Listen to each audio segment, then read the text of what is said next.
High court और रानी दुर्गावती विश्वविद्यालय जैसे सरकारी कार्यालयों के बाहर से 2 पहिया वाहन चुराने वाले एक शातिर चोर को पुलिस ने गिरफ्तार किया है। पुलिस को कई दिनों से वाहनों के चोरी जाने की शिकायतें मिल रही थी, जिसके बाद पुलिस ने सीसीटीवी कैमरे की फुटेज खंगाली। उसमें एक व्यक्ति संदिग्ध हालत में गाड़ी ले जाते देखा गया। जब उसे पकड़कर पूछताछ की गई तो उसने अपना नाम नरसिंहपुर गाडरवारा निवासी कृपा शंकर पाठक बताया। आरोपी कृपा शंकर पाठक कितना शातिर है, इसका अंदाजा इसी से लगाया जा सकता है कि वह सरकारी दफ्तरों में ऐसे आता था जैसे वह किसी काम से आया हो, ताकि किसी को उस पर शक ना हो, और 2 पहिया वाहन चुराकर आराम से निकल जाया करता था। फिर वह नरसिंहपुर में लोगों को सस्ते दामों पर चोरी की गाड़ियां बेच दिया करता था। पुलिस ने आरोपी कृपा शंकर पाठक के पास से चोरी के 25 2 पहिया वाहन बरामद कर लिए हैं। हाई कोर्ट का परिसर बाहर का जो रोड है, दुर्गावती यूनिवर्सिटी है, स्टेशन है, तो यहाँ पर जब लगातार वाहन चोरी हो रही थी तो टीआई सिविल लाइंस के द्वारा वहाँ के सीसीटीवी फुटेजेस चेक करे गए और वहाँ पे आदमी लगाए गए। तो उसमें काफ़ी दिनों की मेहनत के बाद एक जो प्रमुख चोर है कृपा शंकर पाठक, ये पकड़ा गया है। और जब इससे काफ़ी पूछताछ करी गई तो इसने खुद के द्वारा 25 गाड़ी चोरी करके नरसिंहपुर ज़िले में बेचना बताया है। ये सिविल लाइंस थाने के द्वारा 25 गाड़ियां बरामद कर ली गई हैं। देखिए, ये एक ऐसे सामान्य चोर जैसा नहीं दिखता। ये 48 वर्ष का आदमी है और ये जो है झोला वोला टांग के और इस तरह से ये आता था कि जैसे मान लीजिए किसी काम से आया हो परिसरों में, हाई कोर्ट के बाहर या यूनिवर्सिटी के बाहर, और कई बार ये अपने साथ किसी साले को या किसी और को भी लेके आता था।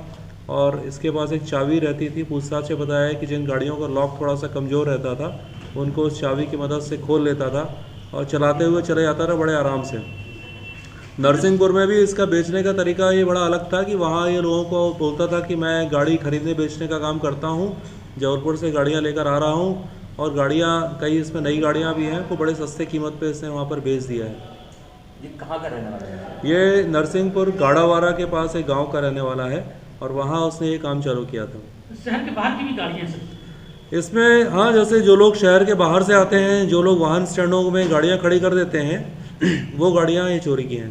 कुछ आपराधिक नहीं, इसका कोई आपराधिक रिकॉर्ड नहीं है। ये पहले फुल्की बेचने का काम करता था और बाद में जब उससे उसकी ज़रूरतें पूरी नहीं हुई तो धीरे से ये इस रास्ते पर आ गया।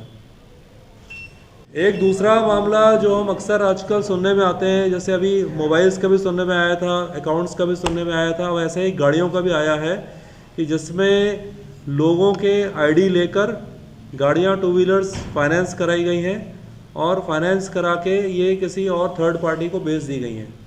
तो ये इस तरह का गैंग एक गोमती थाने में ये पकड़ा गया है, जिसमें गुल्लू, हैदर, एबू, ये 3 लोग हैं।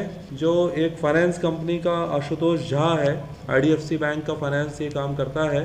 तो इसके द्वारा लोगों को लालच देकर या उनको गुमराह करके उनके दस्तावेज ले लिए जाते हैं कि आपके नाम हम गाड़ी फाइनेंस कर रहे हैं, लेकिन गाड़ी उनको डिलीवर नहीं करी जाती है और गाड़ी किसी और को सस्ती कीमत पर बेच दी जाती है। इस तरह से इन्होंने 11 गाड़ियाँ फाइनेंस कराकर और जिसके नाम फाइनेंस है उसको ना देके अन्य लोगों को बेच दी है। तो ये स्पष्टतः धोखाधड़ी का मामला है और इसमें इन लोग आगे चल के ये भी आश्वासन दे देते थे कि तुमको पैसा वापस करने की ज़रूरत नहीं है, और चूँकि वो गाड़ी किसी और के पास है तो फाइनेंस कंपनी भी उसको ढूंढ नहीं पाती थी। तो इसमें एक शिकायत मिली थी कि जिस व्यक्ति के नाम गाड़ी फाइनेंस हुई है वो लगातार जो है दस्तावेज देने के बाद, कुछ मार्जिन मनी देने के बाद भी उसको गाड़ी नहीं मिल पा रही है। तो उसने ओमती थाने में शिकायत करी। तो इसमें पता चला कि ये काफ़ी बड़ा जो है ये गिरोह है जो इस तरीके से काम कर रहा था। दूसरे को देते थे गाड़ी, तो उनके नाम पर ट्रांसफर वगैरह जो हो जाती थी? नहीं, तो ट्रांसफ़र नहीं करवाते थे ये बस ये कह रहे थे कि जो सामान्य कई लोग मांगते भी नहीं थे कागज़, और जो मांगते थे उनको ये घुमाते रहते थे कि हाँ अभी कुछ दिनों में हो जाएगा, अभी गाड़ी फाइनेंस्ड है, फाइनेंस पूरा हो जाएगा तो तुम्हारे नाम करवा देंगे। तो इस तरह से ही काम करते हैं। कितनी गाड़ी? 11 गाड़ियाँ इनसे मिली हैं। कहाँ के रहने वाले थे?